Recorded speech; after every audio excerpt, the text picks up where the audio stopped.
चलो, तो बहुत जल्दी हम लोग ये बात स्टार्ट करने वाले हैं सेंटर ऑफ मास, और बहुत जल्दी जल्दी में चीजें समझेंगे। सेंटर ऑफ मास कहने का क्या तात्पर्य है?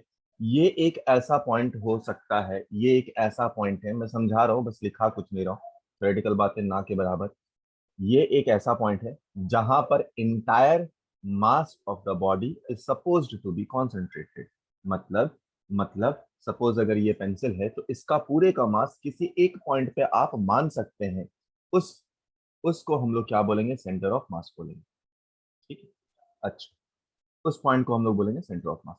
मतलब ये एक वो पॉइंट है जहां पर entire mass suppose to be concentrated.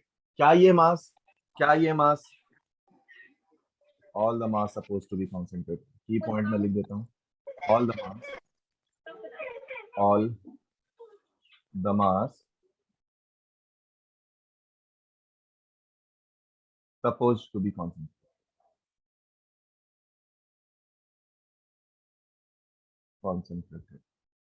ठीक है, दूसरा पॉइंट, ये जो पॉइंट है, ये बॉडी के अंदर भी हो सकता है और बॉडी के बाहर भी हो सकता है। इट मे लाइज इनसाइड और आउटसाइड ऑफ बॉडी। समझा ही नहीं सर ये तो? कैसे? मान लो जैसे ही आपने पेन की बात की थी या पेंसिल की बात की थी, तो यहाँ पर सेंटर ऑफ मास इस पॉइंट पे था, बट अगर रिंग की बात कर रहे हैं तो हम लोग सेंटर ऑफ मास यहाँ पर हो सकता है। ठीक है, for symmetrical object for symmetrical object center of mass lies at center of mass lies at geometrical center।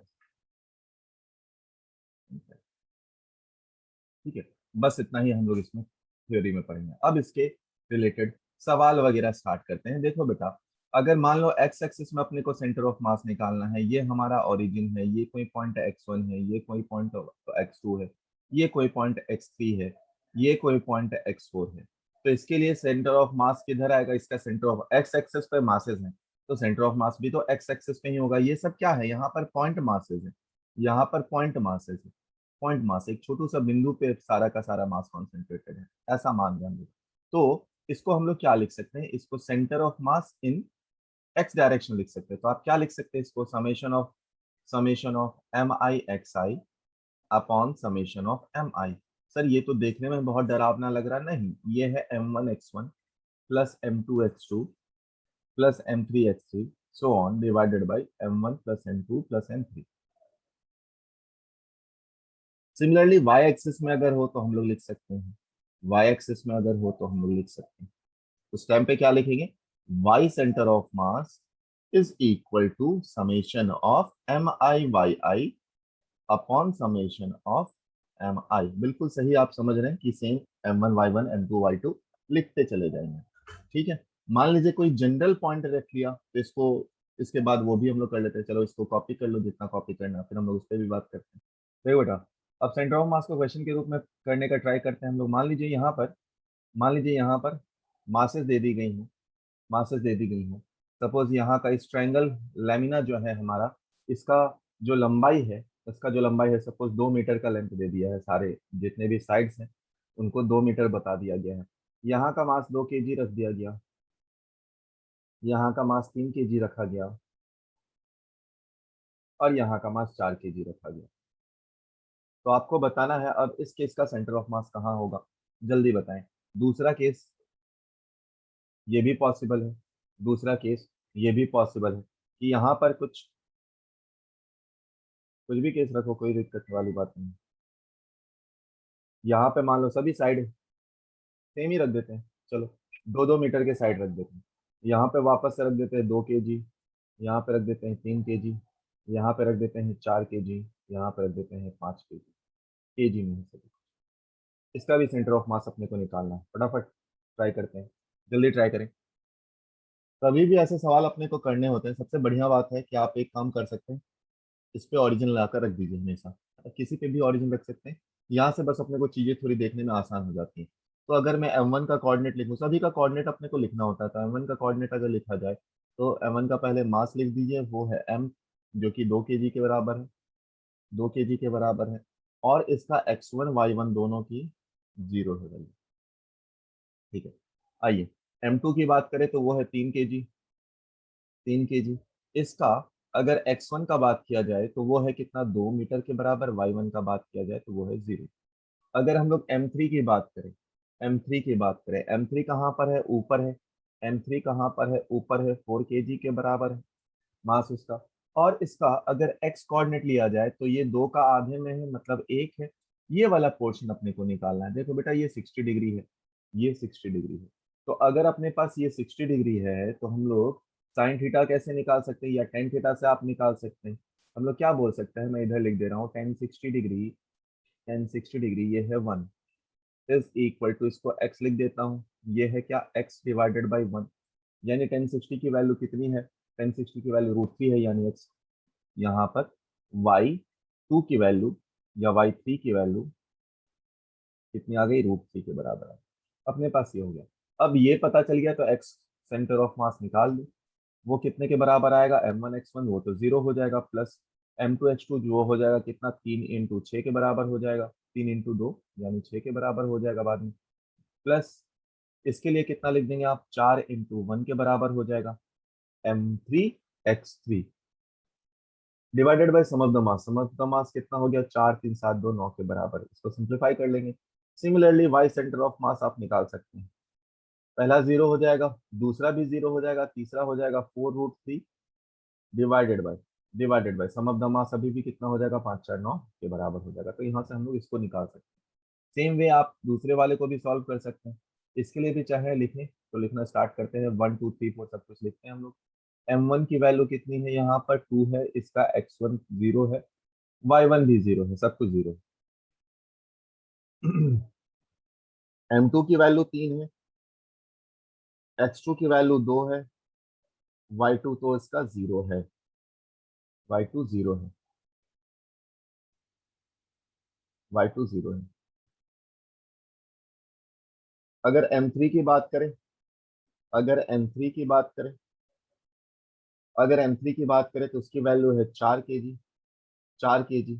x3 की बात की जाए तो इसका x कितना है, 2 है, लेकिन y3 कितना है इसका, √2 इंटू √2, मतलब ये वाला पार्ट। तो इसको आप लिख सकते हैं 2 √2, है ना।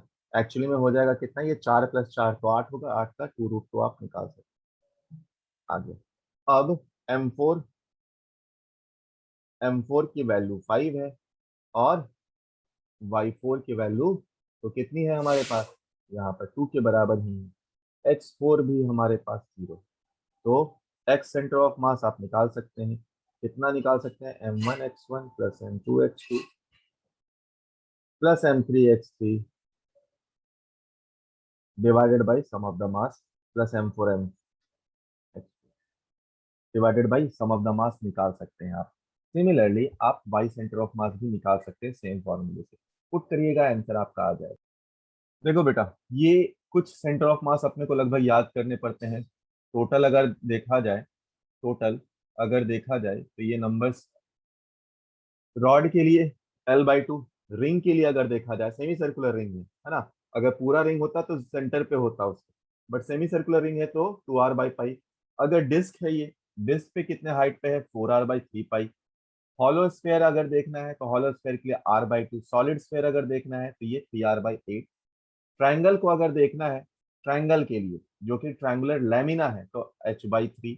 अगर हॉलो कोन के लिए देखना है तो ये है बाई h/3। सेम, दोनों के लिए सेम ही रहता है। सॉलिड के लिए h/4। अब इसको याद करने के लिए आप एक पेपर ले लें, उसमें लिख लें, लगभग से लगभग 9 है ये।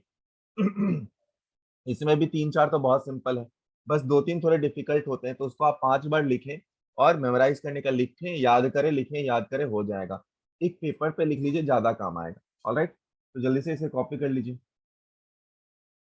क्वेश्चन लिखिएगा, if linear mass density, if linear mass density of a rod varies as linear mass density of a rod varies as 1 + 2x 1 + 2x, x is in metre, ठीक है। देन अपने को बताना है distance of centre of mass, distance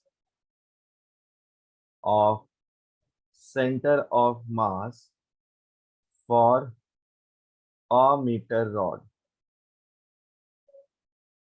for a metre rod, x is distance from 1 end, distance from 1 end, ठीक है। Try करें, देख बेटा, ये कंटिन्यूअस मास डिस्ट्रीब्यूशन के कैटेगरी में आ जाता है, जहां पर मास पॉइंट मास नहीं है।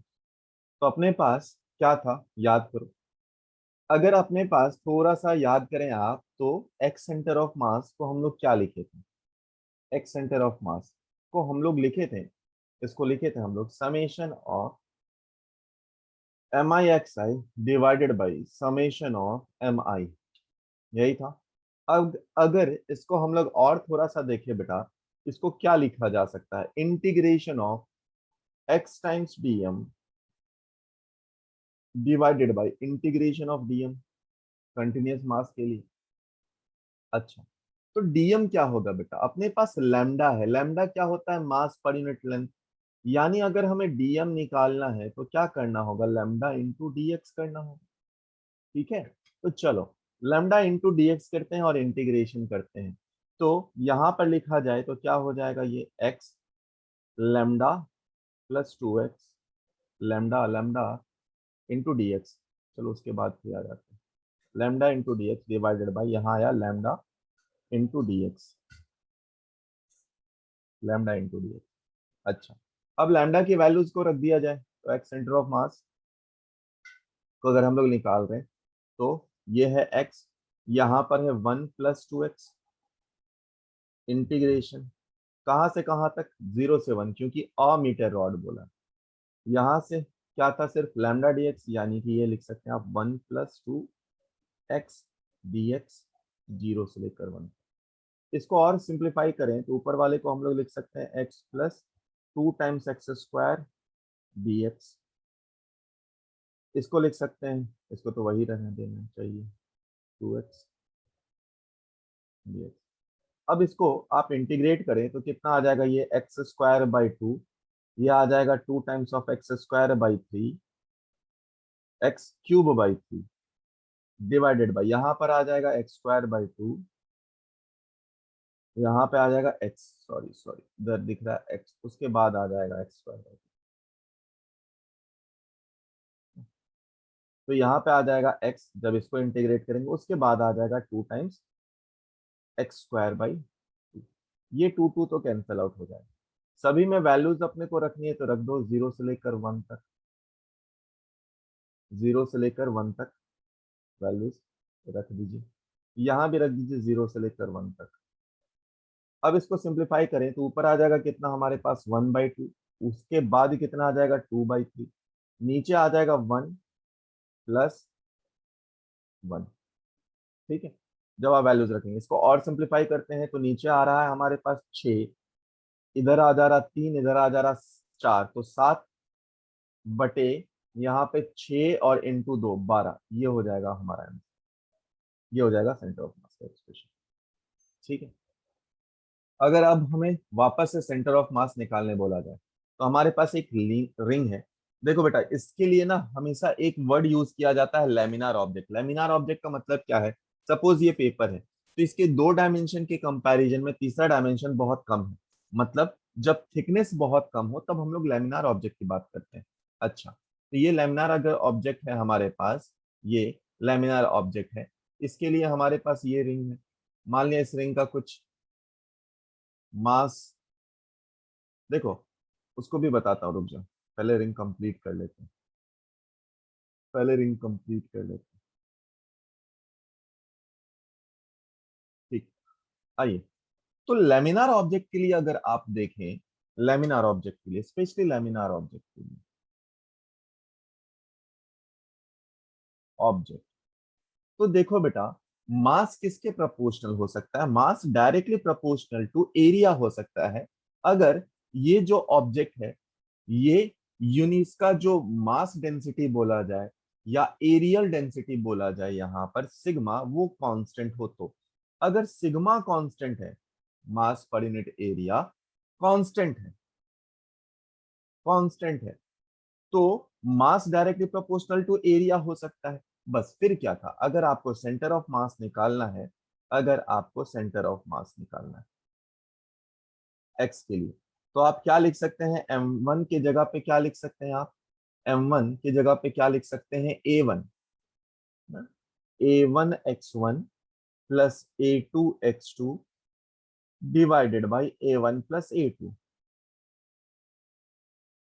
अगर y सेंटर ऑफ मास निकालना है तो a1 plus a2 divided by a1 plus a2। तो मास को आप एरिया से रिप्लेस कर सकते हैं, ठीक है। ये बेसिक इसका कंसेप्ट होता है। अब इसी में अगर हमसे सवाल पूछा जाए, मान लीजिए इसमें हमसे सवाल पूछा गया कि इसका जो रेडियस है, बड़े वाले का जो रेडियस है वो दे दिया है सपोज 4r, कुछ भी दे सकते हैं, मान लो यहाँ 4r दे दिया, और यहां से यहां तक का जो रेडियस है, यहां से यहां तक का जो रेडियस है, इसको बोल दिया गया है r के बराबर,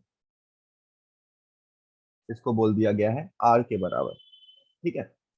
तो अपने से बोला जाएगा क्या, किसका सेंटर ऑफ मास निकाल।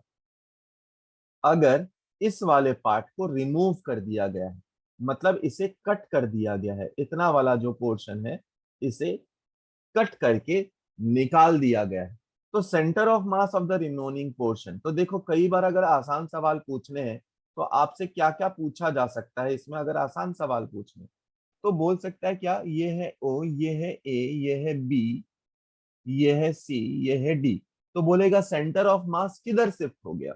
देखो बेटा, इसके लिए अगर मैं एक छोटा सा आपको एग्जांपल दूं कि मान लो इस पेन के लिए, मान लो इस पेन का सेंटर ऑफ मास कहीं पे होगा, तो अगर मैं इस दूसरे वाले कैप को या दूसरे वाले को इसके तरफ रखूं तो सेंटर ऑफ मास किधर शिफ्ट होगा, जिसके तरफ ज्यादा आपको दिखेगा, यहाँ पर रखेंगे तो ये ऐसे टिल्ट कर रहा होगा, तो आप देखेंगे क्या, सेंटर ऑफ मास यहाँ पे रखो, थोड़ा सा इसके पास लाओ, तो ये दोनों बैलेंस हो जाएगा, ये दोनों बैलेंस हो जाएगा, मतलब जिधर ज्यादा मास है सेंटर ऑफ मास उस साइड शिफ्ट होने का टेंडेंसी रखता है।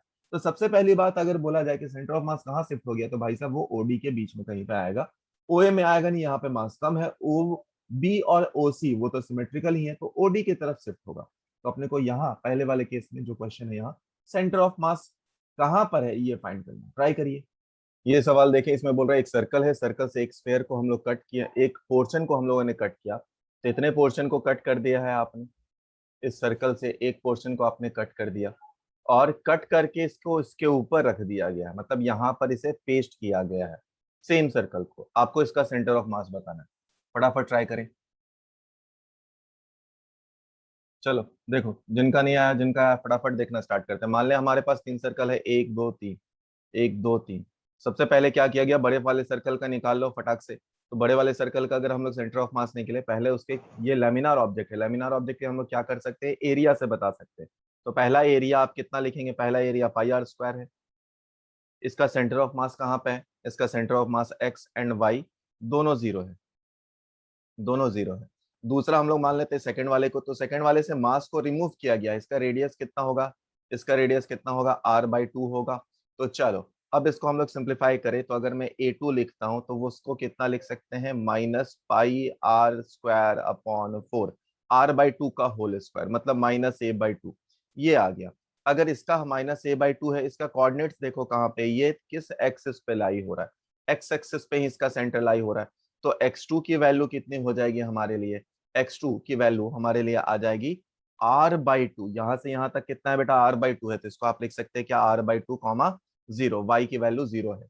सिमिलरली a3 की अगर मैं बात करूं तो वहां पर जो एरिया है कितना है बेटा, इसी को उठाकर वहां रखा गया, यानी +a/2 है, बट उसका कोऑर्डिनेट कितना है, x3 की वैल्यू अगर देखा जाए तो वो पीछे के साइड है, ये अपना ओरिजिन है अगर, तो ये ओरिजिन के पीछे के साइड है, मतलब कि इसको हम लोग लिख सकते हैं -r/2, 0 लिख सकते हैं। अब सब कुछ आ गया, हमें इसका सेंटर ऑफ मास निकालने में ज्यादा देर नहीं करनी चाहिए, आप तुरंत निकाल सकते हैं। देखो बेटा, एक्स सेंटर ऑफ मास आप फटाफट निकाल सकते हैं। a1 x1 0 चला गया, दूसरा इन दोनों को मल्टीप्लाई कर दो, इन दोनों को मल्टीप्लाई कर दो, इसको और इसको, तो ये कितना आ जाएगा -a/2 -a/2 into r/2। Similarly third को भी मल्टीप्लाई कर दो, थर्ड को भी आप मल्टीप्लाई कर दो तो वो भी आ जाएगा -ar/4 आ जाएगा।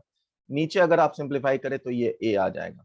जब आप इसको और सिंप्लीफाई करिए, इसको सिंप्लीफाई करना स्टार्ट करें, इसको सिंप्लीफाई करना स्टार्ट करें, इसको सिंप्लीफाई करना स्टार्ट करिए, देखिए कितना आ रहा है आंसर जल्दी। यहाँ पर a/4 है ना, a/4 है, ये a/4 है, ये a/4 रहेगा, ये a/4 इंटू 2 8 आ जाएगा।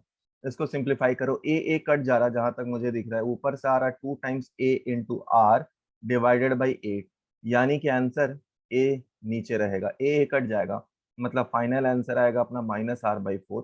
और ये तो हम लोग जानते ही थे कि किस डायरेक्शन में आएगा, हमें ये पता था ये इस डायरेक्शन में आएगा।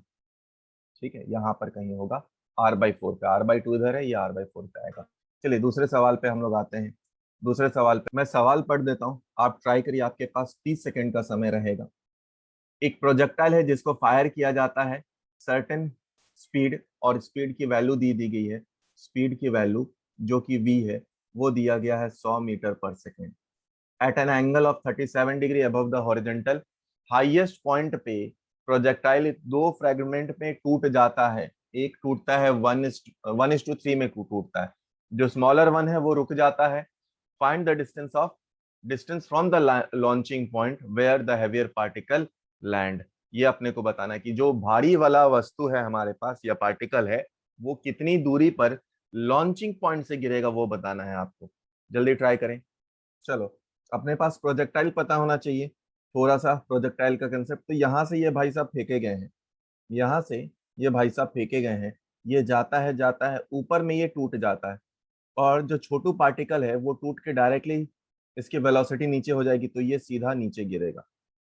और जो मोटा पार्टिकल है वो क्या हो रहा है, क्योंकि उसको कुछ वेलोसिटी मिलेगी और वो आगे जाएगा कुछ पॉइंट।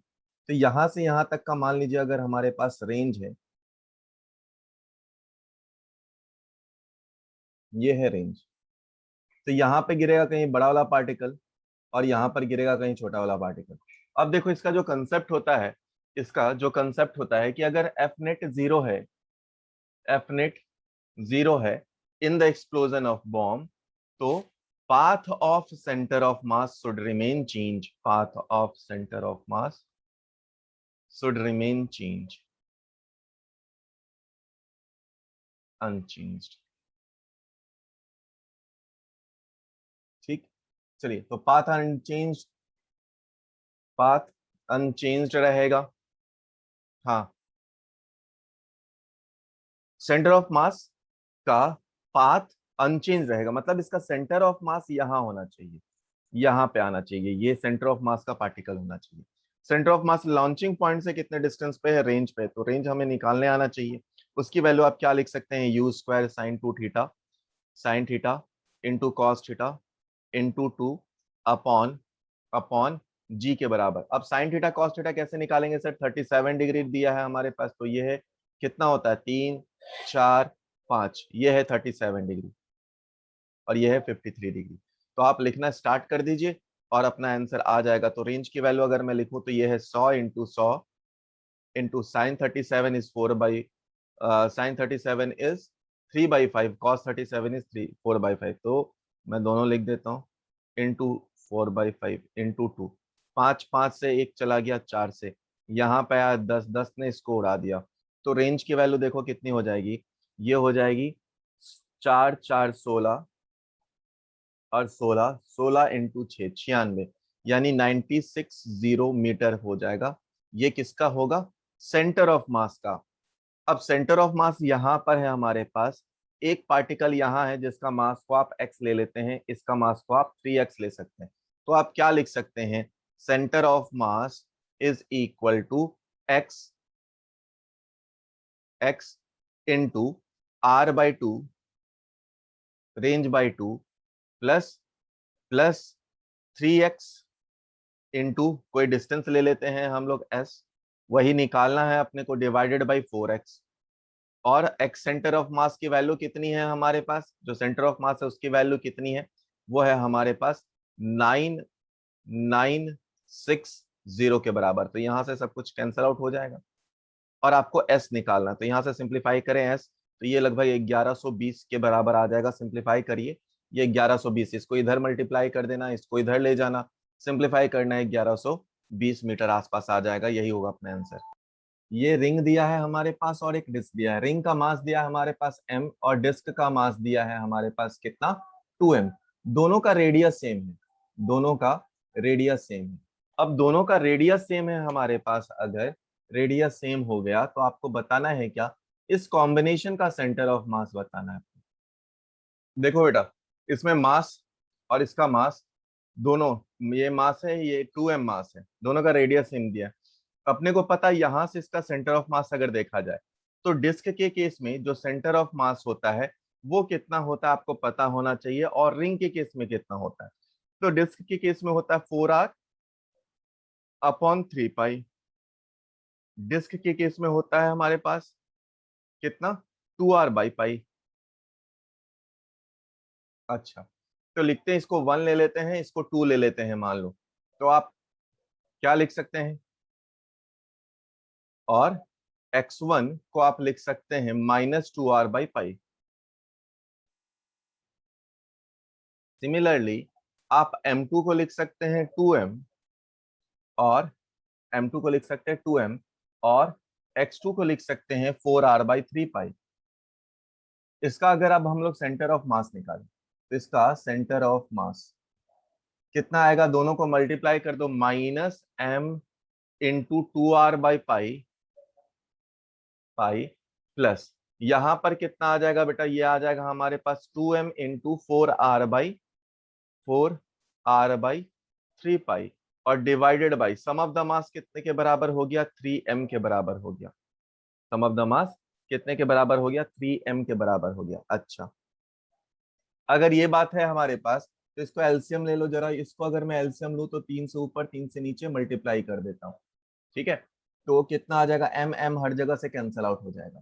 तो ऊपर में कितना है, ऊपर में हमारे पास है -2 × 3, कितना हो गया 6, -6 प्लस इधर कितना है 8, -6 प्लस इधर है 8, डिवाइडेड बाई नीचे हमारे पास कितना है 3π, 3π × 3, तो नीचे आ गया 9π, और बाहर है यहाँ पर r, ठीक है। 3 3 से मल्टीप्लाई किया तो आंसर कितना आ गया, 2r/9π, 9π। ये हो गया हमारा आंसर। तो सवाल क्या बोल रहा है, एक सॉलिड कौन है, सॉलिड हेमीस्फेयर, दोनों एक दूसरे के ऊपर रखे हुए हैं कुछ इस फैशन में। अगर दोनों का डेंसिटी समान हो, इसको सवाल को मैं आसान भी कर सकता हूं, ये सबसे इसके लिए डिफिकल्ट है। अगर दोनों का डेंसिटी समान हो, अगर दोनों का डेंसिटी समान हो और जो हाइट है वो 4r के बराबर है, तो अपने को बताना है, अपने को बताना है, या 3r के बराबर कर देते हैं हाइट को। चलो 3r के, हाइट को 3r दे देते हैं, एच को 3r देते हैं, नहीं तो थोड़ा सवाल खराब लगेगा। क्या रखना है, चल 4 रखा था, जो रखना है रख लो, ऐसा ना लगे कि सर डाटा क्यों चेंज, 4r ही रखना था, रख लो, हटाओ। तो अपने को अगर ये बातें पता है कि इसका हाइट दिया हुआ है, तो आपको बताना है कि सिस्टम का सेंटर ऑफ मास कहाँ होगा। देख बेटा, अपने पास है सॉलिड कोन और हेमीस्फेयर है, दोनों सॉलिड सॉलिड है। तो सॉलिड हेमीस्फेयर का सेंटर ऑफ मास कितने डेप्थ पे होता है, ये जो हाइट अगर मैं वाई लूं जो कि नीचे की तरफ है, तो माइनस ये कितने के बराबर होता है, -3r/8 के बराबर होता है। किसके लिए, सॉलिड हेमीस्फेयर के लिए। जो सॉलिड कोन है उसके लिए कितने हाइट पे होता है ये, तो अगर इसका हाइट है, इसको मैं लिख दूं सपोज 2 लिख देता हूं, इसे 1 लिख देता हूं, तो ये किसके बराबर होता है, h/4 के बराबर होता है, h/4 के बराबर होता है। यहाँ पे h नहीं है तो 4 × r/4, मतलब r के बराबर। चलिए, दूसरा जो यहाँ पे काम का बात है हमारे लिए, दूसरा जो काम का बात है कि मास नहीं दिया हुआ, डेंसिटी दिया हुआ। तो डेंसिटी अगर सेम है दोनों का, तो मास आप कैसे निकाल सकते हैं। अपने को पता है, अगर मैं इसको नीचे वाले को 1 लिया था, इसको 2 लिया था सपोज, तो m1 को अगर मैं लिखूंगा तो वो कितना होगा, डेंसिटी इंटू इसका वॉल्यूम। जो कि हो जाएगा 2/3 पाई आर क्यूब के बराबर। दूसरे के लिए अगर मैं m2 लिखूं तो उसका होगा density into 1/3 pi R square into H की वैल्यू कितनी है 4r के बराबर। तो आप इसको सिंप्लीफाई करें, देखें कितना आता है। ये आ रहा है मेरे पास density into density into 4/3 pi R cube के बराबर। ठीक है, इसके आगे अगर आप निकालते हैं m2 अपने पास पता चल गया, m1 पता चल गया है। अब हमें क्या निकालना है? अब हमें इसके आगे जो निकालना है वो है सेंटर ऑफ मास। तो चलिए लिखना स्टार्ट करते हैं। m1 की वैल्यू तो यहाँ लिख चुके हैं, x1 भी लिख ही देते हैं, या y1 है यहाँ, तो y1 की वैल्यू है -3r/8। ठीक है, y2 की वैल्यू है नीचे वाले केस के लिए r के बराबर है, जो कि प्लस में है। तो अगर y सेंटर ऑफ मास हम लोग निकालें तो वो कितना होगा, m1y1 यानी density into 2/3 pi R cube. ठीक है, ठीक, इंटू ये हो गया मास इंटू -3r/8। अच्छा, दूसरा दूसरा हमारे पास कितना हो गया, इसके लिए हुआ plus density into 4/3 pi R cube into R divided by. अगर आप देखें बेटा तो ये और ये ऑलमोस्ट दोनों को अगर हम लोग ऐड कर दें तो कितना हो जाएगा, 4 + 2 6 आएगा, 6/3 क्या बन जाएगा, वो 2 बन जाएगा। यानी इसको अगर मैं लिखूं तो 2 times of density into pi into R cube. अब क्यूब पाई डेंसिटी को पहले हटा देते हैं, क्यूब पाई डेंसिटी, और यहां से चाहे तो हम लोग 2 को भी कैंसिल आउट कर सकते हैं। ठीक है, 2 को भी चाहे तो आप कैंसिल आउट कर सकते हैं, या नहीं तो रहने दीजिए, कोई बात नहीं। यहां पर 8 है बेटा, यहां पर 8 है। अगर 8 है तो ऊपर नीचे अपने को 8 मल्टीप्लाई कर देने में एलसीएम में आसानी हो जाएगी। तो चलो सिंप्लीफाई करते हैं और देखते हैं। तो ऊपर में है हमारे पास -6 इंटू आर, -6 इंटू आर, और इस साइड है हमारे पास 4 इंटू 8 यानी 32r, 32r डिवाइडेड बाई नीचे क्या क्या है हमारे पास, 2 है इंटू 3 है इंटू 8। अच्छा, ये अपने पास इतना आया। ठीक, इसको और थोड़ा सा हम लोग सिंप्लीफाई करें। इसको और सिंप्लीफाई अगर आप करते हैं तो क्या करना है अपने को बेटा, 32 - 6 करना है। तो वो किसके बराबर होता है, 26 के बराबर होता है। वो बराबर होता है हमारे पास 26 के। ठीक है, तो यहां तक देखें तो यह आ जा रहा है हमारे पास 26r डिवाइडेड बाई 2 × 3 × 8। तो ये कट गया 13 से, यानी आंसर आ रहा 13r/24। ये हो रहा है आंसर हमारा। एक और तरीके से आप इसका कैलकुलेशन को थोड़ा सा आसान कर सकते हैं। अपने को m और 2m में रिलेशन देखना चाहिए। मान लीजिए m1 को मैंने m ले लिया, तो m2 को आप कितना ले सकते हैं, 2m ले सकते हैं। ये थोड़ा सा आपका जो कैलकुलेशन बल्कि है उसको आसान कर देगा।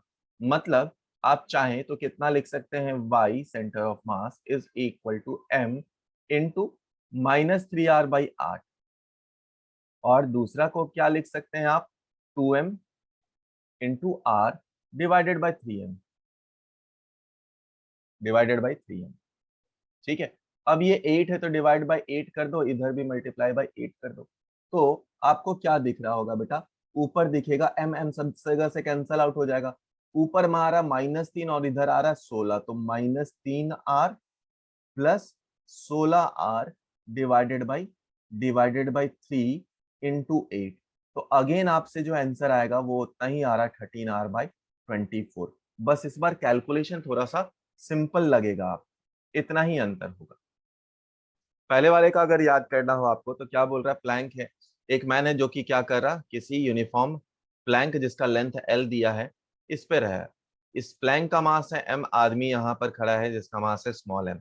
अब बोल रहा है क्या, जो प्लैंक है हमारा वो स्मूथ फ्रिक्शनलेस सरफेस यानी आइस पे रखा हुआ है। बोल रहा अगर मैन यहां से यहां तक आता है तो ये जब यहां से यहां तक चल कर आएगा तो आपने देखा होगा कि जब आप बोट के एक एंड से दूसरे एंड पे आते हैं तो बोट पीछे की तरफ सरक जाता है। बोट पीछे की तरफ सरक जाता है। बोट कितना सरका है वो अपने को बताना है, कितने डिस्टेंस से वो डिस्प्लेस हो गया अपने मेन पोजीशन से। तो अगर आपको बोट का डिस्प्लेसमेंट निकालना है बेटा, बोट का डिस्प्लेसमेंट अगर आपको बोट का डिस्प्लेसमेंट निकालना है x, तो आप क्या लिखें बेटा? बोट का डिस्प्लेसमेंट अगर आपको निकालना है x, ठीक है, तो बोट का अगर डिस्प्लेसमेंट निकाल रहे हैं तो मास आप किसका लिखें? स्मॉल m लिखें, मतलब मास ऑफ मैन लिखें, इनटू जो लेंथ वो ट्रैवल करा है, ये लेंथ l ट्रैवल करा है, divided by sum of the mass. लेकिन अगर आपसे मैन का डिस्प्लेसमेंट पूछे, मैन का डिस्प्लेसमेंट, अब कई बार बच्चा जल्दी में आकर मैन का डिस्प्लेसमेंट एल बोल देता है, ये की गलत बात है। मैन का डिस्प्लेसमेंट कितना हुआ? एल माइनस एक्स ही हुआ है। मैन का डिस्प्लेसमेंट एल माइनस एक्स ही हुआ है। तो अगर आप मैन का डिस्प्लेसमेंट लिखें तो मास किसका रखें? प्लैंक का रखें, इनटू एल लिखें, divided by sum of the mass रखें, अपने पास आंसर आ जाए। सिमिलरली इसी का दूसरा पार्ट पूछा गया है कि जो मैन है अब ये भागने लग जाता, मान लो यहाँ पर मस्त से आइसक्रीम रखा है तो ये लालची बंदा भाग रहा था। अब जैसे ही वो भागा तो देख रहा है कि अब बोट पीछे की तरफ सरक गया है। तो बोट का कितना वेलोसिटी होगा with respect to plank, with respect to ground, वो निकालना अपने को। ठीक है, ट्राई करें। सेकेंड वाला भी डेरिवेशन में नहीं बता रहा हूँ, दोनों का डेरिवेशन बताने की बताऊं? चलो बता ही देता हूँ, क्या ही करना है। मान लो ये किसी रफ्तार u से भागने लगा था, तो चलो इसी का डायग्राम बनाते हैं और थोड़ा सा इसको वापस से बताने की कोशिश करता हूँ। मान लीजिए ये यहाँ पर रखा हुआ है और आदमी इधर से इधर जा रहा है। मान लीजिए ये यू से इधर जा रहा, तो क्या होगा? प्लैंक पीछे जाएगा। अब देखो v1 and v2 are are velocity of man and plank ले लेते हैं। Man and plank with respect to ground है, विथ रिस्पेक्ट टू ग्राउंड। ठीक है, देखो बेटा, अगर आदमी की रफ्तार आगे की तरफ आप मान लीजिए v1 लिख दिया तो v1 लिख देते हैं, इसको v2 लिखते हैं। तो हम लोग u क्या दिया है? u दिया है velocity of man with respect to plank, इसको आप क्या लिखते हैं? Velocity of man minus velocity of plank. अब वेलोसिटी ऑफ प्लैंक देखो बेटा किधर है? वेलोसिटी ऑफ प्लैंक पहले देखिए किधर है।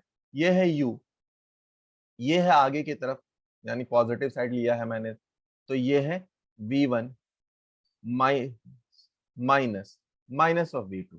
तो अगर यहां से हम लोग मान लीजिए v1 निकालते हैं तो v1 की वैल्यू कितनी आ जाएगी? वो आ जाएगी u माइनस v2 के बराबर आ जाएगी। अब क्योंकि कोई एक्सटर्नल फोर्स नहीं है तो आप क्या लिख सकते हैं? m1 v1 is equal to m2 v2, यानी यहां से लिख सकते हैं।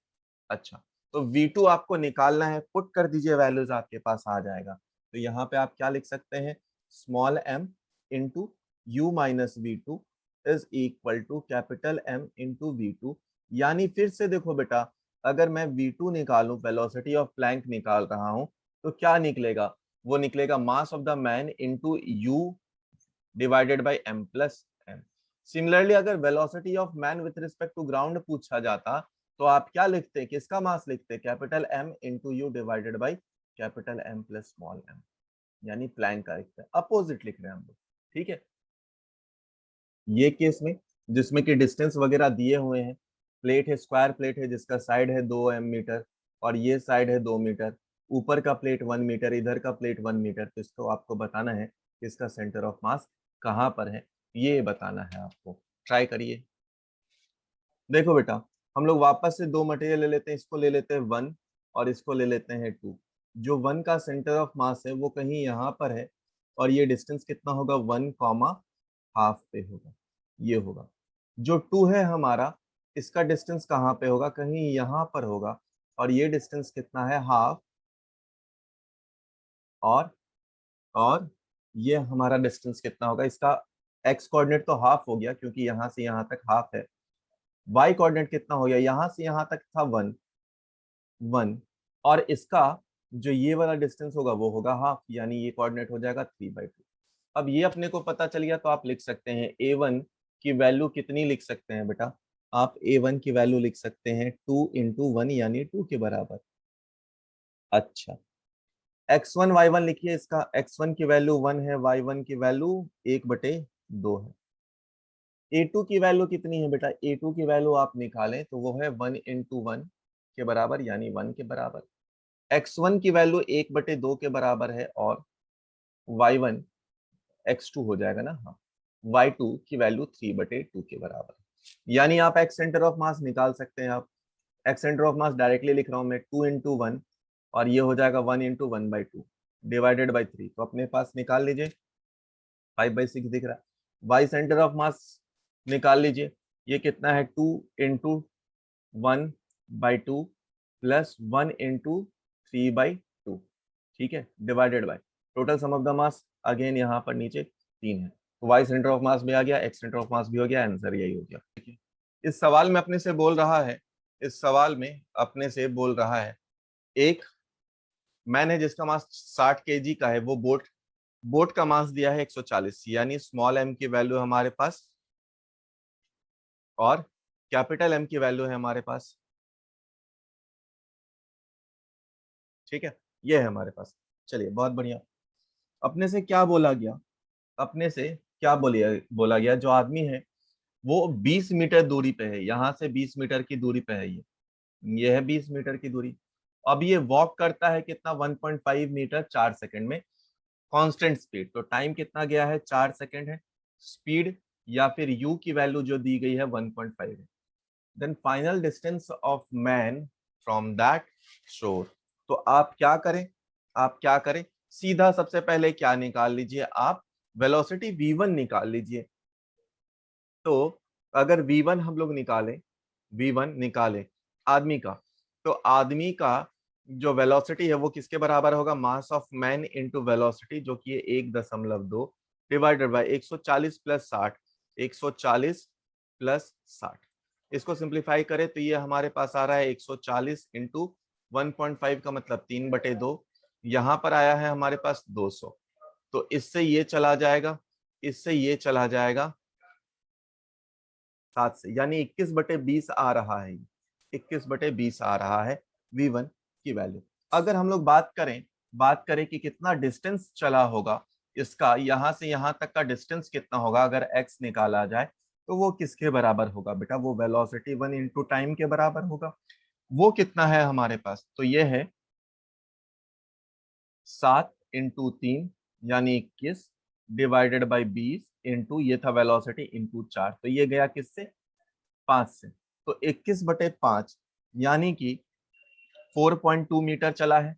आदमी एक्चुअली में कितना है? 4.2 मीटर आगे आया है, मतलब 4.2 अगर आदमी आया है तो प्लैंक कितने से शिफ्ट हुआ होगा? प्लैंक और आगे आया है तो आदमी का, नहीं बोल रहा आदमी का फाइनल डिस्टेंस कितना होगा?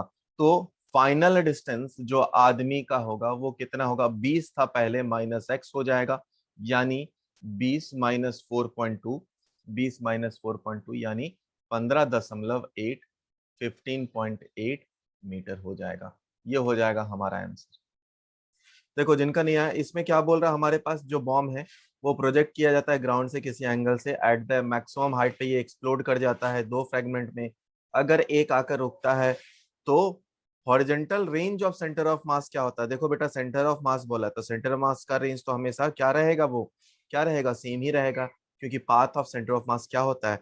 बॉम्ब के एक्सप्लोजन में चेंज नहीं होता है। क्यों नहीं चेंज होता है? क्योंकि कोई एक्सटर्नल फोर्स नहीं लगता है, मतलब जितना रेंज था उतना ही रेंज रह जाएगा।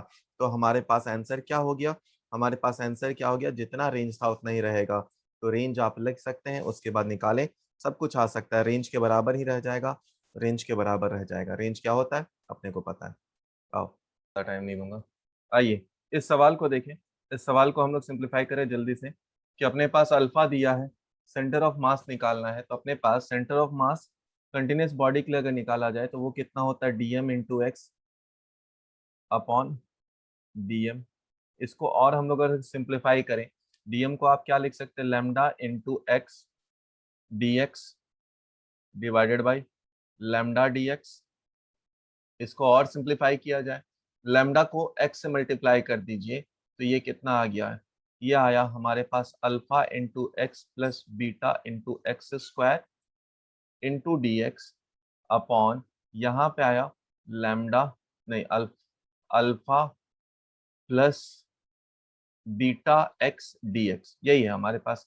इंटीग्रेशन करना है कहाँ से कहाँ तक, कहाँ से कहाँ तक, जीरो से लेकर एल तक, जीरो से लेकर एल तक। अब इसको सिंप्लीफाई करें थोड़ा जल्दी से, इसको सिंप्लीफाई किया जाए, तो इसको सिंप्लीफाई किया जाए यानी सेंटर ऑफ मास हमारे पास आएगा alpha into X square upon two plus beta into x cube upon three. Limit कहाँ से कहाँ तक रख देना है, जीरो से लेकर एल तक। और नीचे आएगा हमारे पास alpha into X plus beta into X square by two. Limit कहाँ से कहाँ तक रखना है, जीरो से लेकर एल तक, जीरो से लेकर एल तक। अब इसको सबको सिंप्लीफाई कर दो तो ये आ जाएगा alpha into L square upon two plus आएगा beta into L cube by three divided by, ये आ जाएगा alpha into L plus beta into L square बटे टू। अब इसको सबको सिंप्लीफाई कर दो तो आपका आंसर आ जाएगा। सबको सिंप्लीफाई करो, एलसीएम ले लो, एलसीएम ले लो, सिंप्लीफाई कर दो, आपका आंसर आ जाएगा ऑप्शन नंबर टू। चलो ये भी कर ही देता हूँ, नहीं तो इसको आप मल्टीप्लाई कर सकते हैं, तीन से ऊपर नीचे कर सकते हैं, तो ये आ जाएगा three into alpha into L square plus इधर आ जाएगा two into beta into L cube, ये आ जाएगा। नीचे आएगा हमारे पास कितना, नीचे आ जाएगा 6, यहाँ पे आया है हमारे पास 6। इधर आ जाएगा twice alpha into L plus beta into L square. चाहो तो आप एल लेकर कॉमन ले ले और कैंसल आउट कर दे, तो ये आ गया 3। अब सिंप्लीफाई कर लीजिए, ऊपर सेकंड ऑप्शन मिल जाएगा आपको। देखो ये एक्सेलरेशन ए से अगर नीचे आएगा तो ऊपर ये भी एक्सेलरेशन ए से ही आएगा। अगर ए क्या होता है एटवुड मशीन में आपको याद करना, तो वो होता है डिफरेंस इन द मास। तो यहाँ पर m2 ज्यादा है, m2 minus m1 divided by m1 plus m2 into G के बराबर होता है। अगर इसके लिए लिखे तो m2 है और उसका एक्सेलरेशन अगर लिखा जाए, उसका एक्सेलरेशन लिखा जाए तो वो नीचे की तरफ है, a2 का एक्सेलरेशन माइनस a है। m1 वही m a1 है कितना, प्लस ऊपर की तरफ, या फिर एक को प्लस एक को माइनस रख सकते हो, उसको प्लस ले लिया इसको माइनस ले लिया क्योंकि नीचे की तरफ ही पॉजिटिव है।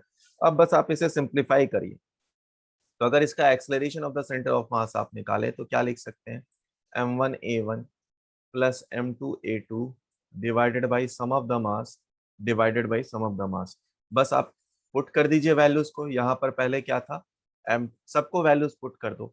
जब आप सब वैल्यूज पुट कर दो, क्योंकि a सभी का सेम है, तो यहाँ पे क्या दिखेगा आपको, ये दिखेगा m2 minus m1 into A divided by sum of the mass. और ए की वैल्यू आप यहाँ से पुट करें तो acceleration of the centre of mass आ जाएगा m2 minus m1 divided by m2 plus m1 into G के बराबर आ जाएगा, इंटू स्क्वायर हो गया।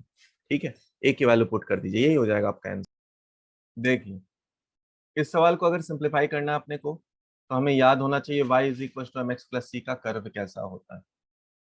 ये है हमारे पास, ये है x, ये है y।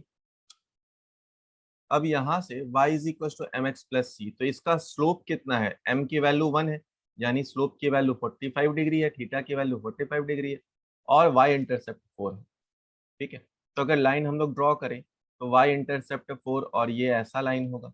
ये है हमारे पास क्या, ये है हमारे पास y is equal to M X plus C का ग्राफ।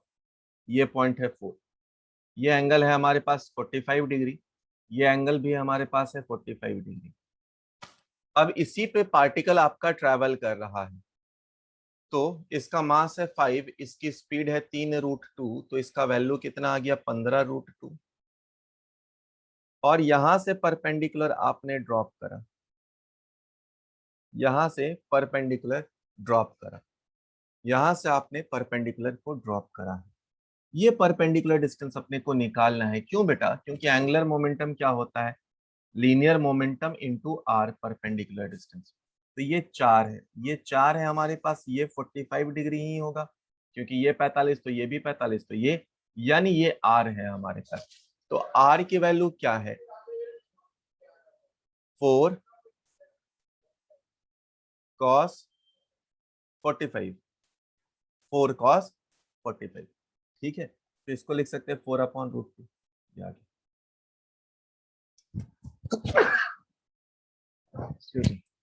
4/√2 ये आ गया। ओके, हाँ, तो आपका एंगुलर मोमेंटम कितना है? 5 × 3√2 × 4/√2, तो 15 × 4 कितना आ गया? 60 के बराबर। ये हो गया आपका आंसर। देखो बेटा, मोमेंट ऑफ इनर्शिया को बोला जाए तो अगर इसका बेसिक डेफिनेशन या फील की बात की जाए तो मोमेंट ऑफ इनर्शिया एग्जैक्टली वही काम करता है जो लीनियर मोशन में इनर्शिया काम करता है, मतलब अपोजिशन इन द मोशन या opposing in the tendency of motion करता है वो। मतलब जैसे इनर्शिया के लिए अगर हम लोग रखें तो क्या करते थे, रेस्ट से मोशन में लाने के लिए हमें कुछ फोर्स लगाना होता था, टू ओवरकम हिज इनर्शिया। वही बात यहाँ पर भी है, लेकिन रोटेशनल के लिए। तो ये छोटी सी बात हो गई इसके लिए। अब मोमेंट ऑफ इनर्शिया की बात की जाए तो मोमेंट ऑफ इनर्शिया क्या होता है? मोमेंट ऑफ इनर्शिया क्या होता है? मोमेंट ऑफ इनर्शिया किसी बॉडी का होता है मास इंटू परपेंडिकुलर डिस्टेंस का स्क्वायर। ये आर कैसा है? Perpendicular distance of mass from axis of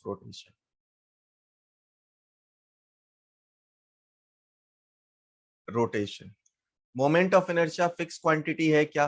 तो पहली बात, ये फिक्स्ड क्वांटिटी नहीं है, not a fixed quantity.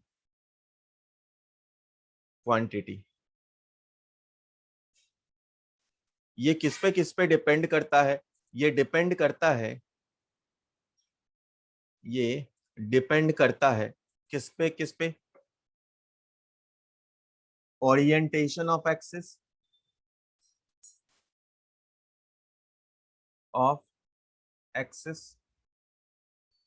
Position of axis,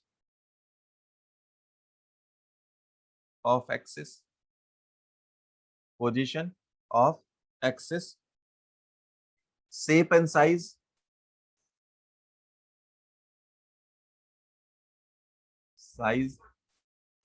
and mass पे डिपेंड करता है। चलो, तो ये तो हो गया I इज इक्वल टू क्या? मास इंटू परपेंडिकुलर डिस्टेंस का स्क्वायर। यानी कि अगर यहाँ पर कोई हमारा एक्सिस ऑफ रोटेशन है और यहाँ पर मास है, यहाँ पर मास है, तो ये जो एक्सिस ऑफ रोटेशन से परपेंडिकुलर डिस्टेंस है यही है I, यही है I। अच्छा, बहुत बढ़िया। अब यहीं पे आता है रेडियस ऑफ गायरेशन का कंसेप्ट, जिसे हम लोग बोलते हैं रेडियस ऑफ गायरेशन।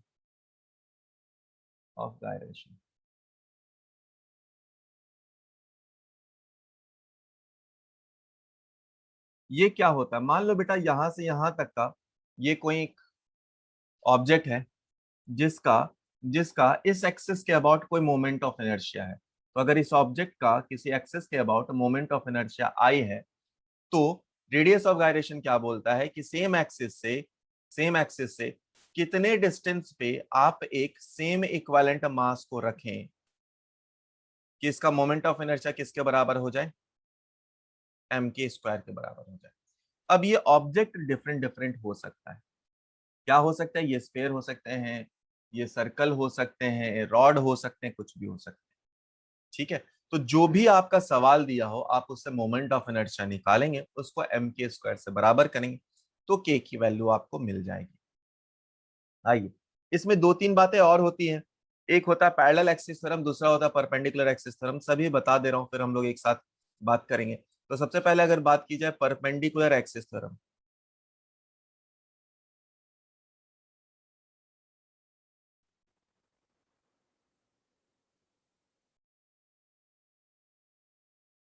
हम लोग बात कर रहे हैं परपेंडिकुलर एक्सिस थ्योरम की। एक्सिस थ्योरम, ठीक है। तो मान लो परपेंडिकुलर एक्सिस थ्योरम पहले क्या बोलता है, उस बात को हम लोग समझते हैं और आसानी से उसको फिर बात करेंगे। तो यहाँ पर मान लीजिए कोई मास है हमारे पास, मास है जिसका कोई कोऑर्डिनेट होगा। ये है एक्स एक्सिस, ये है वाई एक्सिस, ये है वाई एक्सिस। तो इसका कोऑर्डिनेट कुछ एक्स कॉमा वाई होगा, और इस प्लेन के परपेंडिकुलर जेड एक्सिस। तो अगर मैं आई एक्स लिखूं, मोमेंट ऑफ इनर्शिया, तो इसका परपेंडिकुलर डिस्टेंस y है, तो ये क्या होगा m इंटू वाई स्क्वायर। अगर मैं आई वाई लिखूं तो ये होगा m इंटू एक्स स्क्वायर। चलो अगर मैं इसका परपेंडिकुलर डिस्टेंस ये लिखूं तो ये है z के बराबर, यानी मैं अगर आई जेड लिखूं तो वो होगा कितना, मास इंटू जेड स्क्वायर, और जेड स्क्वायर किसके बराबर है, वो है X square plus Y square. अगर इस बात को आप देखते हैं तो आई जेड किसके बराबर हो जाता है, आई जेड बराबर हो जाता है आई एक्स प्लस आई वाई पे। मतलब ऐसे दो एक्सिस जो कि एक ही प्लेन में हो और परपेंडिकुलर है, अगर आपको उसका मोमेंट ऑफ इनर्शिया पता है तो तीसरा एक्सिस जो कि उस प्लेन के परपेंडिकुलर हो, तीसरा एक्सिस जो कि उस प्लेन के परपेंडिकुलर हो, उसके अबाउट मोमेंट ऑफ इनर्शिया किसके बराबर होगा, दोनों के सम के बराबर होगा। यह है क्या, परपेंडिकुलर एक्सिस थ्योरम। अगला आता है पैरेलल एक्सिस थ्योरम।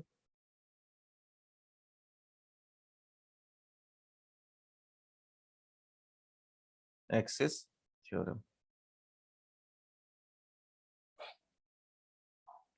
ये क्या बोल रहा है, मान लीजिए अपने पास कोई एक बॉडी है जिसके अबाउट सेंटर ऑफ मास, ये है सेंटर ऑफ मास, तो सेंटर ऑफ मास का मोमेंट ऑफ इनर्शिया अपने को पता है। यहां से कोई एक ऐसा एक्सिस है, सपोज ये एक्स वाई है या एक्स एक्स डैश है, ये एक्सिस सेंटर ऑफ मास से पास करते हुए एक्सिस के कुछ सेपरेशन डी में है।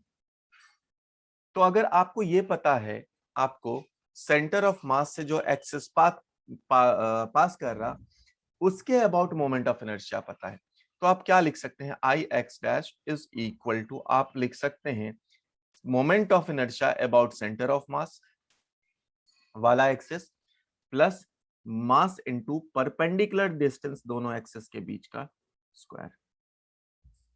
ये हो गया हमारे पास आंसर। तो ये है पैरेलल एक्सिस थ्योरम, ये है परपेंडिकुलर एक्सिस थ्योरम। अब हम लोग सिर्फ सवाल पे बात करेंगे मोमेंट ऑफ इनर्शिया से। इस डिफरेंट डिफरेंट ऑब्जेक्ट के जिसके जिसके स्क्रीनशॉट हैं, जिसके जिसके मोमेंट ऑफ इनर्शिया दिए हैं, आप इसके स्क्रीनशॉट ले लीजिए। स्क्रीनशॉट ले लीजिए, जैसे हमारे पास रिंग वगैरह का है, सर्कुलर डिस्क है, रॉड है, ये आपके काम आएंगे। यहाँ पर भी हमारे पास कुछ कुछ मोमेंट ऑफ इनर्शिया है जो आपके काम आएंगे, तो उसको हम लोग देखते रहें। उससे देखो, अगर हमारे पास एक स्क्वायर लैमिना हो, उसका मोमेंट ऑफ इनर्शिया डायगोनल के अबाउट निकालना है, तो किसके बराबर आता है, ml स्क्वायर बाई 12 के बराबर आता है। ठीक है। अगर कोई रेक्टेंगुलर है, मान लीजिए, इसको चलो हम लोग सॉल्व करते ही हैं। सबसे पहली बात जो अपने को जाननी होती है कि मान लीजिए कोई ट्रायंगुलर लैमिना है जिसका मास कुछ m है, जिसका मास कुछ m है, जिसका मास कुछ m दिया हुआ है। इसके अबाउट जो बेस है, और बेस के अबाउट आपको मोमेंट ऑफ इनर्शिया निकालना, तो ये है ए बी, ये है ए बी। अब मान लीजिए इसका हाइट अगर h दिया है, ये आई हाइट h दिया है, तो आई अबाउट ए बी किसके बराबर होता है, ये होता है एम एच स्क्वायर बाई 6 के बराबर। अब थोड़ा और चलते हैं, मान लीजिए हमारे पास ये ट्रायंगल है, ट्रायंगल का आधा पार्ट, चलो हटा दो इसको, ट्रायंगल को भी। सपोज आपके पास एक स्क्वायर प्लेट ले लेते हैं, स्क्वायर को भी चेंज करके चलो रेक्टेंगुलर ले लेते हैं, ज्यादा आप समझोगे। तो मान लीजिए रेक्टेंगुलर प्लेट हम लोगों ने ले लिया, हम लोगों ने रेक्टेंगुलर प्लेट को ले लिया है। आइए,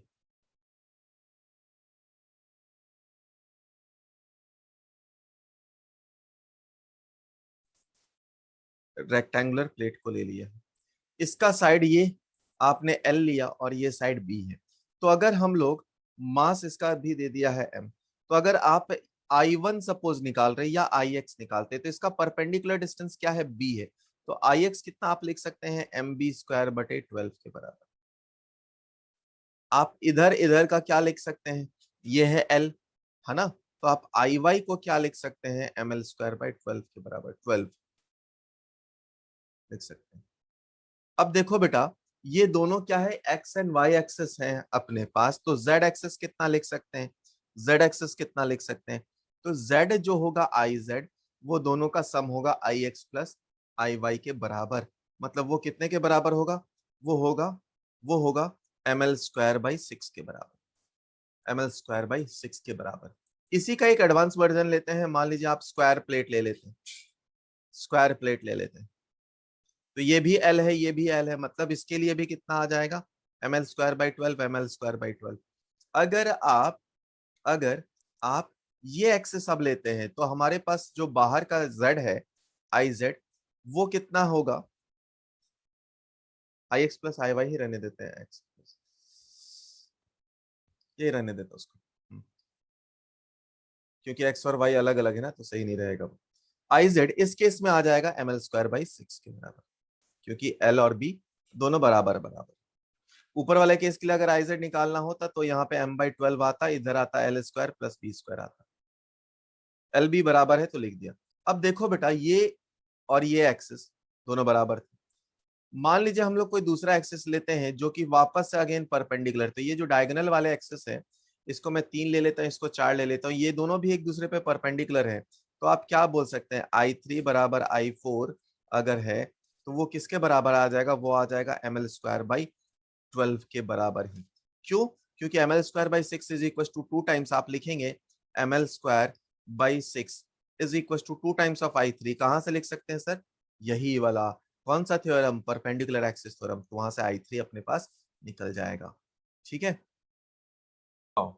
देखो बेटा, हमारे पास बोल रहा है moment of inertia of semi circular wire of mass and radius R about axis passing through centre of मास।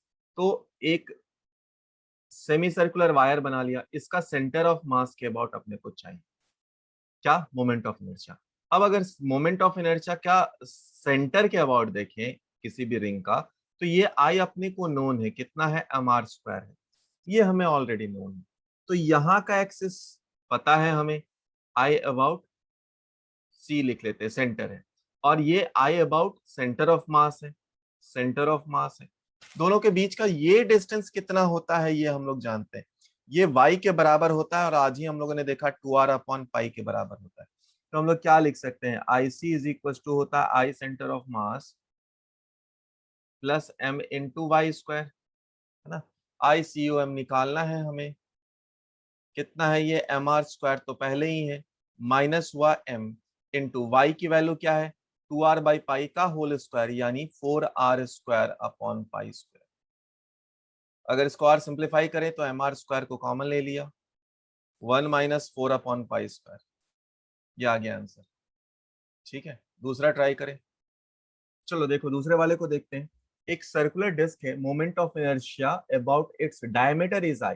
देखो बेटा, डिस्क का मोमेंट ऑफ इनर्शिया सेंटर के अबाउट परपेंडिकुलर जो बाहर की तरफ आता रहता है, उसके अबाउट होता है कितना, mr²/4, ये अपने को पता है ना, ये होता है। बट बोल रहा है डायमीटर के अबाउट आई है, तो चलो डायमीटर के अबाउट हम लोग ले लेते हैं, तो ये है डायमीटर।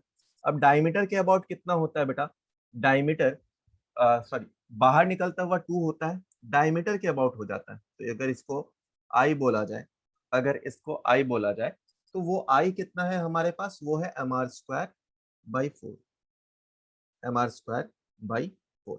अच्छा, ये डायमीटर के अबाउट होता है, ये अपने को पता है, सेंटर के अबाउट mr²/4।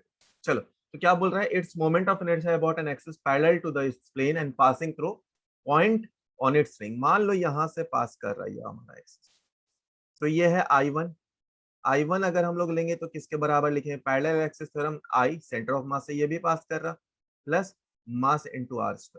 तो जैसे ही आपने ये कर दिया, ये आया 5mr²/4 के बराबर।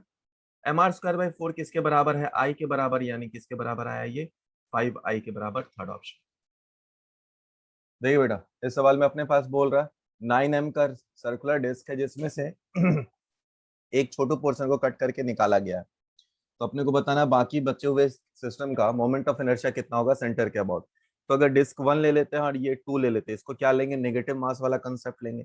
तो हम लोग क्या ले लेंगे, I1 को अगर लिखना चाहें, I1 को हम लोग लिखना चाहें तो हम लोग क्या लिख सकते हैं, हाफ इंटू इसका मास कितना है, 9m है, इंटू इसका रेडियस का स्क्वायर, यानी r²। मतलब I1 की वैल्यू कितनी आ गई, 9/2 mr², ये आया। अब आते हैं सेकंड चीज पे, सेकंड पे आते हैं। देखो बेटा क्या बोल रहा है, इस डिस्क का मोमेंट ऑफ इनर्शिया कौन से एक्सिस के अबाउट, इसके अबाउट निकालना है। तो इसका बाहर के लिए आप निकालें और इन दोनों में पैरेलल एक्सिस थ्योरम लगा दें, ठीक है, तब हो जाएगा। यानी कि हम लोग लिखेंगे क्या, डिस्क 2 का moment of inertia about C कितना होगा। पहले इसका मास निकालिए, इस छोटू पोर्शन का मास निकालिए। तो इस छोटू पोर्शन का मास कितना होगा, अपने को पता है 9m divided by pi into R square. ये क्या हो गया, ये मास पर यूनिट एरिया हो गया, into pi into R by 3 का होल स्क्वायर। ये क्या हो गया, इस छोटे पोर्शन का हो गया मास। यानी कि इस छोटे पोर्शन का जो मास आएगा वो m डैश m के बराबर आया। चलो आ जाओ। अब अगर इसे हम लोग सिंप्लीफाई करें, तो सिंप्लीफाई करेंगे तो कितना लिख देंगे बेटा, डिस्क का मास कितना दिया हुआ हमारे पास, m/2 r/3 का होल स्क्वायर। ये तो हो गया उसके सेंटर के about, plus parallel axis theorem यानी मास इंटू 2/3 ऑफ r का होल स्क्वायर। इसको और सिंप्लीफाई कर दो तो ये कितना आ रहा है हमारे पास, ये आ रहा है m/2 r²/9, और ये आ रहा है m/9 into into 4 r² divided by 9। अब देखो दोनों को एलसीएम लेना पड़ेगा अपने को, तो ये कितना आ जाएगा, ऊपर आएगा यहाँ पे 8 + 1 9 आएगा, तो अपना आंसर आएगा 9mr² बाई 18। यानी ये कितना आ गया, mr²/2 आ गया। अब देखो क्योंकि मास आपने रिमूव किया था तो बेटा आप क्या लिखेंगे, माइनस करेंगे। यानी कि अगर मैं इसका नेट निकालूं, आई नेट निकालूं, तो आप क्या लिखेंगे, I1 माइनस I(2) एट सी। बस दोनों को माइनस कर दीजिए, अपना आंसर आ जाएगा। पहला था 9/2 mr², और ये है mr²/2। यानी दोनों को सिंप्लीफाई करें तो 8/2 यानी 4mr², यही हो जाएगा आंसर, 4mr²। ये हो गया हमारा आंसर। पहले सवाल में क्या बोल रहा हमारे पास, कि एक रिंग है, एक सर्कुलर रिंग है जिसका मास एंड रेडियस अपने को दिया गया है। ये रोटेट कर रहा है किसी एक्सिस से अबाउट, अपने एक्सिस के अबाउट, जिसका एंगुलर स्पीड ओमेगा है। तो मान लो ये हमारे पास एक रिंग है और ये रोटेट कर रहा है, मतलब रोटेट कर रहा है किसी एंगुलर स्पीड ओमेगा से। अगर दो ऑब्जेक्ट, दोनों का मास दिया है कैपिटल M, दोनों को प्लेस कर दिया गया, मतलब यहाँ पर भी कैपिटल M रखा गया है, यहाँ पर भी कैपिटल M रखा गया है, तो क्या होगा बेटा, क्या होगा बेटा, नया रिंग का रोटेशन स्पीड पूछा होगा। देखो बेटा, ऐसे केस में जब ऑब्जेक्ट जेंटली प्लेस्ड किए जाते हैं तो हम लोग जो कंसेप्ट लगाते हैं वो कौन सा होता है, conservation of angular momentum. Conservation of angular momentum, momentum इसका मतलब क्या है कि इनिशियली, और ये कब लगा सकते हैं, जब कोई एक्सटर्नल टॉर्क नहीं लगा है। जैसे हम लोग बात करते थे कि आप लीनियर मोमेंटम का कंसेप्ट कब लगा सकते थे, जब लगाते हैं जब क्या होता है, एफ नेट की वैल्यू या एफ नेट एक्सटर्नल की वैल्यू 0 के बराबर हो जाती। वैसे ही जब टॉर्क की वैल्यू 0 के बराबर होती है, एक्सटर्नल टॉर्क, तो आप कंजर्वेशन ऑफ एंगुलर मोमेंटम लगा सकते हैं। तो इनिशियल का मोमेंटम कितना हो जाएगा, moment of inertia, moment of inertia जो कि होगा इसका कितना, m into r² into omega. ये इनिशियल एंगुलर मोमेंटम है। फाइनल कितना हो जाएगा, वो हो जाएगा हमारे पास small m plus 2 capital M r² omega dash. तो r² से r² चला गया, ओमेगा डैश की वैल्यू कितनी आ गई, ओमेगा डैश की वैल्यू आ गई m into omega divided by small plus 2 capital M, 2 capital M। Option number D, ये हो गया हमारा आंसर। ये सवाल क्या बोल रहा है, हमारे पास एक सर्कुलर डिस्क है आर, जो कि रिमूव किया जाता बिगर सर्कुलर डिस्क से। तो ये बड़ा वाला सर्कुलर डिस्क ले लेते हैं और इससे रिमूव करने वाला छोटा लिख लेते हैं। इससे रिमूव किया गया छोटा, इससे रिमूव किया गया है आर रेडियस का छोटा डिस्क, इससे रिमूव किया गया है आर रेडियस का छोटा डिस्क। अच्छा, यहाँ पर ये पार्ट को रिमूव किया गया है, नेगेटिव मास है ना, तो रिमूव किया गया है। अब सर्कुलर डिस्क जिसका रेडियस r था इसे आपने रिमूव कर दिया गया, बड़े वाले का रेडियस 2r है। तो अपने को क्या बोलना है कि सेंटर ऑफ मास कितना से चेंज हुआ है। पहले सेंटर ऑफ मास निकालो तो अल्फा वैल्यू खुद ही आपको पता चल जाएगी। देखो कल निकाले थे हम लोग इसको, अगर आप यहां से लिखे पहले वाले को a1, पहले वाले का रेडियस सपोज a1 है, पहले वाले के लिए निकाले तो एरिया 1, लेमिनार वाला कंसेप्ट लगा देते हैं हम लोग, कितना हो जाएगा पाई इंटू आर स्क्वायर, यहाँ पे 2r है तो पाई इंटू 2r स्क्वायर, यानी कि ये कितना आ गया 4 पाई आर स्क्वायर। ठीक है, जो a2 की वैल्यू हम लोग लेंगे वो नेगेटिव है क्योंकि रिमूव किया गया है, पाई इंटू आर स्क्वायर, यानी कि ये ओरिजिनल का a/4 है। तो a1 को a ले लेते हैं, a/4 with a minus sign, ये है। अच्छा, थोड़ा आगे चलते हैं और हम लोग चीजों को देखते हैं। अब अगर लिखें x1 कितना है हमारे पास, तो x1 की वैल्यू कितनी है, वो है 0। और x2 की वैल्यू कितनी है हमारे पास, x2 की वैल्यू है हमारे पास r। ठीक है, चलिए, तो अगर x सेंटर ऑफ मास लिखते हैं a1 x1 वो तो 0 हो गया, प्लस क्या लिख सकते हैं आप, प्लस क्या लिख सकते हैं, minus of a/4, minus of a/4 into into ये जो डिस्टेंस है यहां से यहां तक का r। अब आ जाते हैं नीचे, नीचे क्या आएगा a माइनस a/4। ठीक है, a-a/4। तो देखो बेटा ये 4-3 चला गया, 4 में से एक 3 आया, 4 कट गया, इसको हम लोग सिंप्लीफाई कर ले तो ये माइनस आ रहा है r/3 के बराबर। अब यहाँ पे बोला अल्फा कितना होगा, है ना, अल्फा कितना होगा ये पूछा है अपने से। तो वैल्यू ऑफ अल्फा, आप दोनों को कंपेयर करें, आप दोनों को कंपेयर करें। ठीक है, तो दोनों को कंपेयर करें और देखें, यहां से आप बोल सकते हैं अल्फा की वैल्यू कितनी है, 1/3 के बराबर है, यानी ऑप्शन नंबर बी है। आप ये बता सकते हैं। जो तीसरा सवाल है हमारे पास, तीसरा सवाल है, बोल रहे एक राउंड यूनिफॉर्म बॉडी है जिसका रेडियस दिया है, मोमेंट ऑफ इनर्शिया अपने को आई दिया है, रोल डाउन करता है इंक्लाइंड प्लेन पे, मेक करता है किसी एंगल थीटा से, इंक्लाइंड प्लेन का एंगल दिया हुआ है थीटा, तो अपने को बताना है इसका एक्सेलरेशन। ये हम लोग पढ़ेंगे ही, अभी रोलिंग मोशन जब पढ़ेंगे तब इसकी बात करेंगे, और ये बकायदा फॉर्मूला ही हम लोग याद करेंगे। जब कोई ऑब्जेक्ट नीचे से रोल करके नीचे की तरफ आता है तो इसका जो एक्सेलरेशन होता है उसका एक स्टैंडर्ड रिजल्ट ही हम लोग याद करते हैं, और वो रिजल्ट होता है, इसको डिराइव कैसे करते हैं वो उस पर भी हम लोग चर्चा करेंगे, बट फिलहाल के लिए एक रिजल्ट ही बस दिमाग में रख लीजिए क्योंकि सवाल आ गया है जो डिराइव करने वाले हैं हम लोग। जी साइन थीटा डिवाइडेड बाई होता है ये 1 plus I moment of inertia upon mr²। कई बार ये ऐसे भी दिया जाता है, जी साइन थीटा 1 प्लस k²/r² के फॉर्म में। तो दोनों फॉर्म कई बार पूछा जाता है, और इस सवाल के लिए जो दिया गया था उसका आंसर बस यही था, डायरेक्टली फॉर्मूला बेस्ड सवाल था।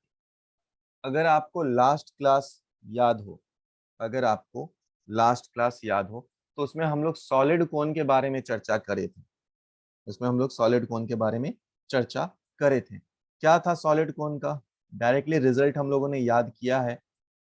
अगर सॉलिड कोन है तो बेस से कितना था, बेस से था, ये जो y की वैल्यू थी ये h/4 था। अगर बेस से h/4 है, इसने बोला वर्टिसेस से कितना होगा, वर्टिसेस से कितना होगा, तो ये कितने के बराबर होगा, 3h/4 के बराबर होगा। तो हम लोग डायरेक्टली बता सकते हैं 3h/4, अपना आंसर ऑप्शन नंबर डी। देखो थर्ड सवाल में अपने से क्या बोल रहा है, 4 सॉलिड स्फेयर हैं, 4 सॉलिड स्फेयर हैं जिनका डायमीटर दिया हुआ है। तो चारों सॉलिड स्फेयर का डायमीटर दिया हुआ, यानी स्फेयर का जो रेडियस होगा वो कितना होगा, डायमीटर अपॉन 2 के बराबर होगा। सेंटीमीटर में है तो 10⁻⁻² मीटर में लिख देता हूँ। सभी का मास भी दिया हुआ है 0.5 kg। On the corner of a square of side 4 centimetre, इन सभी को रखा गया है एक कॉर्नर ऑफ स्क्वायर 4 सेंटीमीटर पे रखा गया। चलो ठीक है, तो ये यहाँ पर है, यहाँ पर है, यहाँ पर है, और ये यहाँ पर है। ठीक है, बहुत बढ़िया, 4 सेंटीमीटर का side. Then moment of inertia about diagonal पूछा गया है, moment of inertia about diagonal, इसके अबाउट पूछा गया है। तो देखो बेटा, अगर मैं नंबरिंग कर दूं 1 2 3 4, तो अपने को पता है moment of inertia of 1 end moment of inertia of 3 दोनों बराबर होगा, कितना होगा 2/5 ऑफ mr² के बराबर होगा। ये अपने को पता है किसके लिए, 1 एंड 3 के लिए। अब अगर 2 एंड 4 के लिए बात करें तो इससे पास होता हुआ सेंटर से ये पता होगा अपने को मोमेंट ऑफ इनर्शिया वही 2/5, और यहां से यहां तक का परपेंडिकुलर डिस्टेंस अगर हम लोग निकालें तो हम लोग क्या लगा सकते हैं, हम लोग लगा सकते हैं क्या, पैरेलल एक्सिस थ्योरम लगा सकते हैं। चलो, तो ये टोटल डिस्टेंस अपने पास होगा कितना, 4√2 के बराबर होगा, और आधा डिस्टेंस की बात कर रहे तो 4√2/2, यानी ये आ जाएगा कितना, अगर इसकी बात की जाए तो ये 2√2 के बराबर, सेंटीमीटर में ही है आपको। अगर मैं I2 and I3, I2 I4 की बात करूं, I2 is equal to I4, दोनों बराबर होंगे, कितने होंगे वो, कितने होंगे वो होंगे 2/5, एक तो उसका सेंटर ऑफ मास वाला mr² plus mass into distance का whole square, plus mass into distance का होल स्क्वायर, तो मास इंटू 2√2 सेंटीमीटर है, तो 10⁻⁻² का होल स्क्वायर। अब टोटल मोमेंट ऑफ इनर्शिया निकालना है, उसको सिंप्लीफाई करना है, अपने को आंसर बताना है। तो आई नेट की अगर बात की जाए तो वो कितने के बराबर है, 2/5 इंटू 2, क्योंकि आई नेट किसके बराबर है, वो है बराबर I1 plus I2 plus I3 plus I4 के बराबर। ठीक है, तो 2/5 m की वैल्यू है हमारे पास 0.5 इंटू आर की वैल्यू है हमारे पास √5/2 सेंटीमीटर, तो 10⁻⁻² का होल स्क्वायर। सिंप्लीफाई कर लेंगे इसको, ये नेट निकाल रहे हैं, plus 2 times of 2/5 mr², 2/5 mr², मतलब 0.5 इंटू 5/2 इंटू 10⁻⁻² का whole square, whole square I3 I2 and I4 वाला, प्लस दिस पार्ट, ये पार्ट है क्या हमारे पास 0.5 इंटू 0.5 इंटू 2√2 इंटू 10⁻⁻4 का होल -2 का होल स्क्वायर। अब देखो बेटा, अगर यहाँ पे देखो 2 है, यहाँ पर 2 है, तो हम लोग क्या लिख सकते हैं, 4 इंटू 2/5 इंटू इसकी वैल्यू 1/2, और r का स्क्वायर कर गया तो ये बन गया 5/4 इंटू r का whole square, 5/4 into r, r है हमारा 10⁻⁻4,